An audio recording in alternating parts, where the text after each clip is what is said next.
How Portugal lost its empire to economic mismanagement. There was a time when the world belonged to Portugal. Long before the British ruled the seas, before the Dutch built the first stock market, before Spain mined the silver of the Americas. It was Portugal, a small, wind-beaten strip of coastline on the Atlantic edge of Europe, that unlocked the world. In the late 1400s, maps were blank. Oceans were endless. Monsters were still drawn at the edge of the page. And yet Portuguese sailors pushed forward into waters no European had ever crossed. They were not the biggest country. They were not the richest country. They were simply the first to realize that the future belonged to whoever controlled trade. From Lisbon, once a quiet fishing port, fleets of caravels set sail across the unknown. They mapped the coast of Africa. They rounded the Cape of Good Hope. They crossed the Indian Ocean and reached the fabled spice ports of Calicut, Malacca, and the Moluccas. They became the first Europeans to establish a lasting presence in India, the first to reach China by sea, the first to step foot in Japan, and the first to cross the South Atlantic to Brazil. And as these ships returned home, their hulls full of pepper, cinnamon, sugar, silver, ivory, slaves, porcelain, and silk, Lisbon transformed. Gold clinked in taverns. Foreign goods crowded the docks.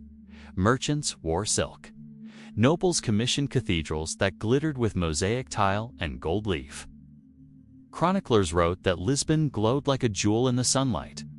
Portugal, small, rural, coastal Portugal, became the world's first global empire. But here is the tragedy. The moment Portugal became rich was the moment the seeds of its collapse were planted. Because the Portuguese Empire was not built on innovation or industry or competitive enterprise. It was built on monopoly, a single-point funnel through which all wealth had to pass, controlled entirely by the crown. There was no incentive to build, no reason to develop, no need to create. Why invent when you can simply take? Why manufacture when you can buy with gold? Why educate craftsmen when you can import goods more cheaply from abroad? This was Portugal's central mistake, a pattern we still see in economies today. Wealth arriving too easily becomes wealth that is too easily wasted. While sailors risked their lives at sea, the nobles of Lisbon developed a taste for extravagance. Wealth that should have gone into shipyards, steel foundries, textile mills. And education was instead spent on imported luxury: Venetian glass, Flemish tapestries, Italian marble, Chinese silks, Indian cottons. The Portuguese elite began to live like kings, but they were not building a kingdom. They were hollowing one out. Meanwhile, other nations, watching quietly from the cold harbors of the north, were learning. The Dutch, a people with no empire, no king of ancient lineage, no gold mines, observed how Portugal controlled trade. They studied their routes, they copied their maps, they learned shipbuilding techniques, and, most importantly, they understood the flaw. Portugal treated empire as treasure, not infrastructure. The Dutch did the opposite. They built fleets, they built ports, they built companies, organizations larger than families, stronger than kings.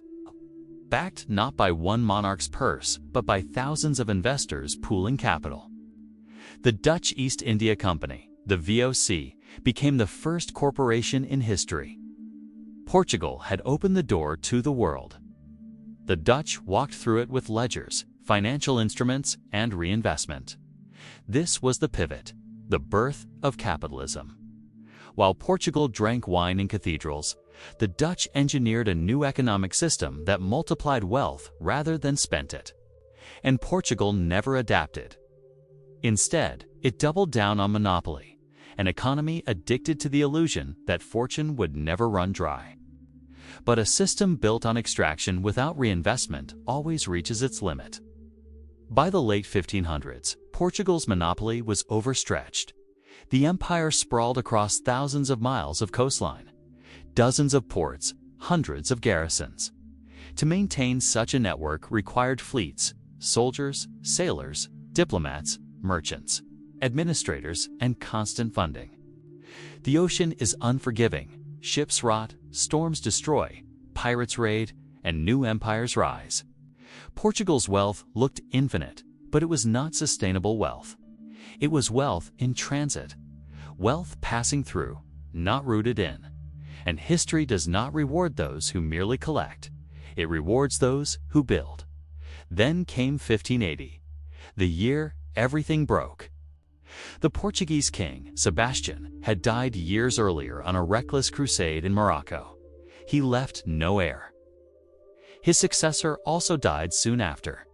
The royal bloodline collapsed like a bridge whose final beam had been pulled away. With no king to claim the throne, Portugal fell into the hands of its much larger neighbor, Spain. For 60 years, the two empires were joined under one crown. This was the turning point, not because Spain was a weaker power, but because Portugal was now entangled in Spain's wars. The Dutch, once quiet students of Portuguese trade, were now enemies of Spain. Overnight, Dutch privateers, merchants, and naval fleets gained moral license to attack Portuguese ports. They didn't hesitate. One by one, the jewels of Portugal's eastern network began to fall. Malacca gateway to Southeast Asia taken. Ceylon, the cinnamon island, seized. Formosa, the trade bridge to China, lost.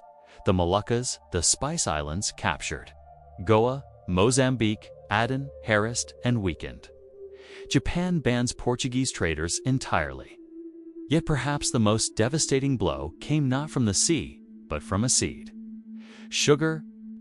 For decades, Portugal had dominated the sugar trade, using enslaved labor from Africa to work plantations in Brazil. Sugar was not just a commodity, it was molten gold. A single plantation could make a fortune. Lisbon grew addicted to the sweetness of profit, but the Dutch learned how the system worked. They copied the technology, the process, the supply chain. Then they did something Portugal never thought to do. They scaled it.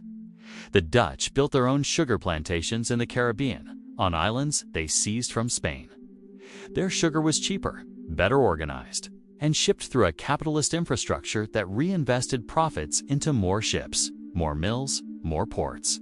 Portugal was defeated not on the battlefield, but in the marketplace.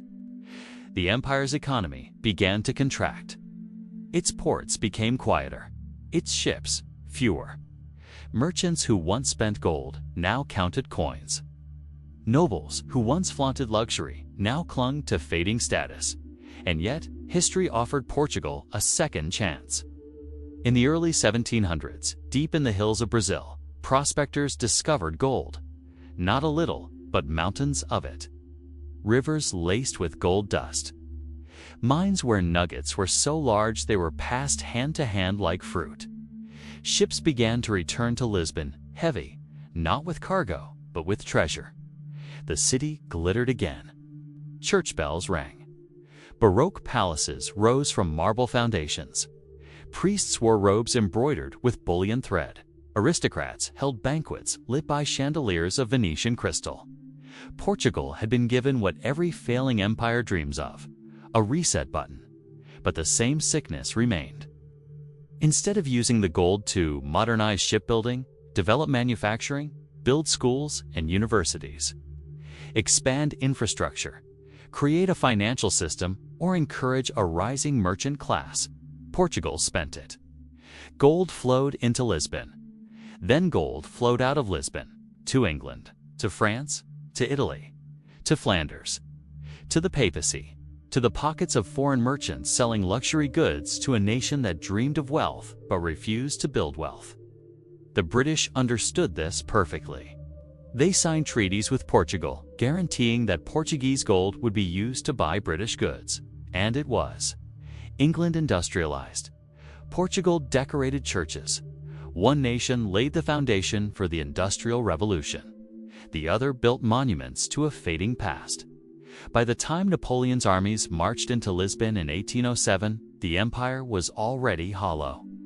The royal family fled across the Atlantic to Brazil. The capital of the Portuguese Empire moved, literally, to another continent. Portugal had become a ghost of itself, an empire in name only. And then came the final wound.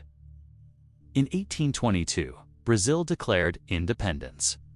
What remained of Portuguese power collapsed. The empire that had once stretched across oceans now shrank to a handful of scattered colonies and fading memories.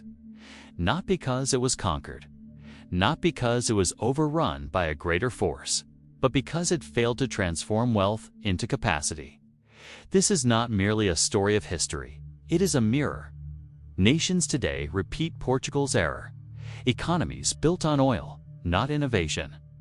Real estate booms instead of manufacturing tourism, instead of technology resource extraction, instead of research and development. Consumption instead of productivity. Wealth that appears easy does not last. Wealth that is not reinvested decays. Wealth used to buy luxury becomes the rope that ties the hands of the future. Portugal was the first global empire, and the first to fall to the quiet, invisible enemy of all empires: economic complacency. History has the answers. The question is whether we listen.